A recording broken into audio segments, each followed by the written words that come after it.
Hello students. Communication skill की इस video series में आज हम लोग डिस्कस करेंगे ऑफिशियल लेटर्स, जिसमें सबसे पहले मेमो। मेमो यानी कि मेमोरेंडम, एक ऐसा रिटन मैसेज जो कि यूज किया जाता है किसी भी ऑर्गेनाइजेशन में इंटरनल पर्पस के लिए। ए मेमो और a memorandum is a written message used for internal communication in any business organization. ज़्यादातर बिजनेस कंपनीज में टॉप लेवल मैनेजमेंट के द्वारा जो एम्प्लॉइज़ हैं उन्हें कोई भी इंफॉर्मेशन अपडेट करने के लिए, या जो भी इंटरनल स्टेक होल्डर्स हैं, स्टेक होल्डर मीन्स जो हितग्राही हैं, जो संस्था से जुड़े हुए लोग हैं, भले वो संस्था की एम्प्लॉई ना हो बल्कि ऑर्गेनाइजेशन से जुड़े हुए लोग हैं, उन्हें कंपनी की पॉलिसीज, प्रोसीजर, प्रोजेक्ट्स, इवेंट्स और जो भी टीम एक्टिविटीज होने वाली हैं उनके बारे में जानकारी देने के लिए मेमो का प्रयोग किया जाता है। तो जब कभी भी हम ऑर्गेनाइजेशन में काम कर रहे होते हैं तो ये आवश्यक है कि हम जानें कि मेमो का करेक्ट फॉर्मेट क्या है। तो मेमो लिखने से पहले हमें कुछ चीज़ें ध्यान में रखनी चाहिए। Actually memo is a short form of letter, but there are some differences. Memo और लेटर में क्या डिफरेंस है, इसको हम लोग देखते हैं आगे।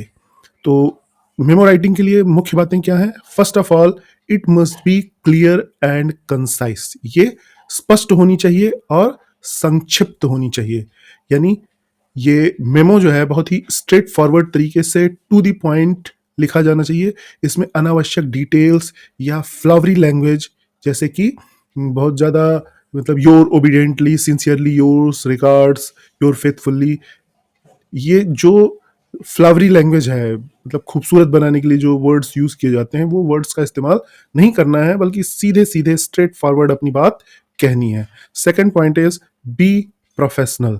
जो हम मेमो में वर्ड्स यूज करेंगे वो और हमारी टोन प्रोफेशनल होनी चाहिए। State your purpose first. सबसे पहले आपको अपना पर्पस बताना है। हम किसी को मेमो दे रहे हैं तो क्यों दे रहे हैं, उसका कारण हमें सीधे सीधे लिखना है। नेक्स्ट, इंक्लूड ए हेडिंग। जिस तरह से लेटर में हम सब्जेक्ट लाइन लिखते हैं, उसी तरह से मेमो में भी हम हेडिंग लिखेंगे। Include an introduction. हम किसी भी व्यक्ति के पास जो मैसेज भेज रहे हैं उसमें हम अपना पर्पज, मतलब मेमो भी दो पार्ट में लिखा जाएगा। First part is introduction and second part is instruction. तो हम जिसे भी मेमो दे रहे हैं उसे सीधे सीधे बात कहें। इंक्लूड ए बैकग्राउंड, यानी जो कोई भी प्रॉब्लम है अगर उसको सॉल्व करना है तो उसके पीछे किस वजह से वो प्रॉब्लम एराइज हुई है, उस कारण को भी हमें प्रदर्शित करना है। तो वो चीज़ आपकी इंट्रोडक्शन के अंतर्गत आ जाएगी। Next, include recommendations. जितने भी किसी भी प्रोजेक्ट पे काम हो चुके हैं उसकी लिस्ट दीजिए और उसके बाद आगे के प्लान पे उन्हें इंस्ट्रक्शन दीजिए। Next, include a closing. State what you want to do the reader and to do after reading the memo. Instruction class में सेकेंड पार्ट में हमें क्या कहना है कि इस मेमो को पढ़ने के बाद जो रीडर है उसे क्या करना है, ये सीधे सीधे और साफ साफ लिखा जाना चाहिए। Include attachment. इसमें अटैचमेंट भी आपको ऐड करनी है कि जो भी मेमो दिया जा रहा है उसके माध्यम से जो मैसेज जा रहा है उसके लिए आवश्यक जो भी दस्तावेज हैं वो उनकी कॉपी उसके साथ अटैच होनी चाहिए। Use formatting. फॉर्मेटिंग का प्रॉपर यूज होना है। Divide the memo into paragraphs and use double spacing and include bulleted point. अगर आपका मेमो बड़ा है, उसमें ज़्यादा पॉइंट्स हैं, तो बुलेटेड फॉर्मेट में प्रॉपर फॉर्मेटिंग के साथ अलग अलग पॉइंट में अलग अलग बातें रखी जानी चाहिए। Next one is proof reading, यानी जो कुछ भी मेमो में दिया जा रहा है लिख के, उसको लिखने के बाद उसकी प्रूफ रीडिंग कर लेनी चाहिए। Memo can be used for variety of reasons such as announcing a business item, updating a project status, requesting feedback or announcing an event।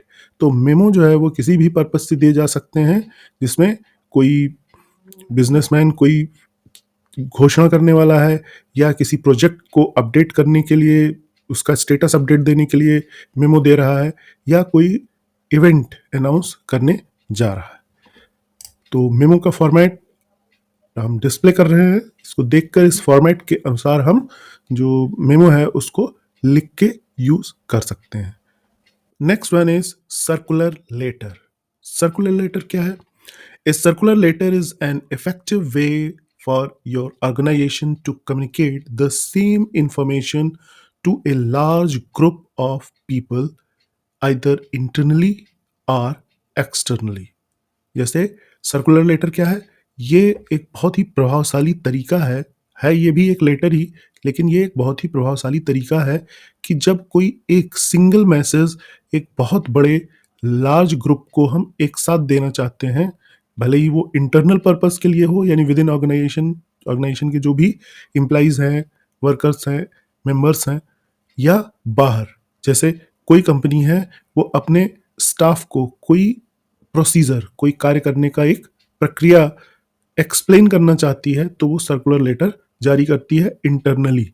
और जब कोई कंपनी अपने कस्टमर्स के लिए कोई स्पेशल ऑफर अनाउंस करना चाहती है, तो भी वो एक सर्कुलर लेटर जारी कर सकती है। तो सर्कुलर लेटर को तैयार करने के लिए है ये भी लेटर। इसमें कुछ चीज़ें जो लेटर के अलावा, लेटर तैयार करने के प्रोसीजर के अतिरिक्त जो चीज़ें ध्यान देने वाली हैं वो ये हैं।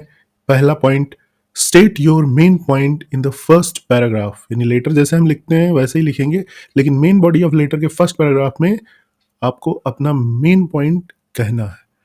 Second, use the right tone to connect with the reader. Readers के साथ कनेक्ट करने के लिए सही टोन, यानी जो शब्दों का चयन हो वो ऐसा हो कि सुनने वाले को सम्मानजनक प्रतीत हो, उसे कहीं भी अपने आप में इंफीरियरिटी फील ना हो। Keep your circular letter concise and use simple language. Circular letter में बहुत ही संक्षिप्त तरीके से लिखा जाना चाहिए और सिंपल लैंग्वेज का यूज इसमें करना चाहिए। Share only authorised information. केवल वही इंफॉर्मेशन को सर्कुलर लेटर में यूज करना चाहिए जिसे दूसरों को देने के लिए हम ऑथराइज्ड हैं। यानी ऐसी इंफॉर्मेशन हमें नहीं देनी है जिसको देने के लिए हमें टॉप मैनेजमेंट के द्वारा नहीं इंस्ट्रक्ट किया गया है। ऐसी इंफॉर्मेशन नहीं शेयर करनी है जिससे कंपनी की गोपनीयता भंग हो, कोई नुकसान हो, क्योंकि सर्कुलर लेटर सभी पाते हैं, हो सकता है ये हमारे कंपटीटर के हाथ में लग जाए, तो इससे इसका वो कोई गलत फायदा ना उठा सके, इसलिए इस बात का ध्यान रखना जरूरी है। And last point is proofread your letter before you send it.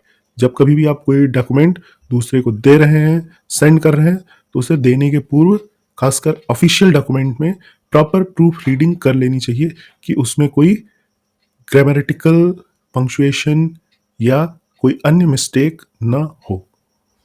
तो सर्कुलर लेटर में इन्हीं चीज़ों को हम लोग डिटेल में देख सकते हैं। Get straight to the point, हमें सीधे स्ट्रेट फॉरवर्ड रखना है अपनी बात को। Use appropriate tone to the readers and use simple language, right, just like letter. सामान्य भाषा में और सामान्य व्यक्ति के समझने योग्य भाषा में उसे हमें प्रस्तुत करना है। तो ये सारी चीजें थी सर्कुलर लेटर के संबंध में। Next is office order.